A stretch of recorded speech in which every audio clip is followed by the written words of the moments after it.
విధానాన్ని బట్టి నీకు వందనములు చెల్లిస్తున్నాను తండ్రి. నాయన నీకు వందనములు తండ్రి చెల్లిస్తున్నాను.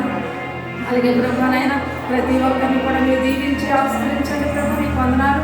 మరి ఎక్కడైతే ప్రభు నీ జన్మదిన కూడికలు జరుగుతున్నాయో మరి ఆ కూడికలు అంతట్లో మీరు ఉండండి. ఆ సంఘాలను ఆ సేవకులను కల్పించండి. నాయన ఆశ్రదించండి తండ్రి. నీకు వందనములు చెల్లిస్తున్నాను తండ్రి.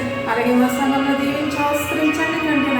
నాయన నీకు వందనములు వచ్చిన బిడ్డలను ప్రభు కూడికలు మీరు దీవించి ఆశ్రయించాలని దీవెనకరంగా ఉంచండి. వచ్చిన బిడ్డను దీవించి ఆశ్రయించండి తండ్రి. నీకే వందనములు చెల్లిస్తున్నాను.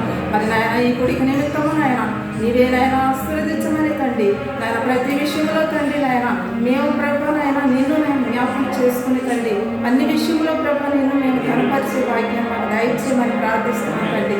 సహాయం చేయండి. ప్రతి కుటుంబాన్ని కూడా మీరు దీవించి ఆశ్రయించండి తండ్రి. నీకు వందనములు. ప్రతి సంఘంలో ప్రతి సేవకులను కూడా దీవించి ఆశ్రయించమని యేసు నామములో బ్రతిమాలి వేడుకుంటున్నాను తండ్రి.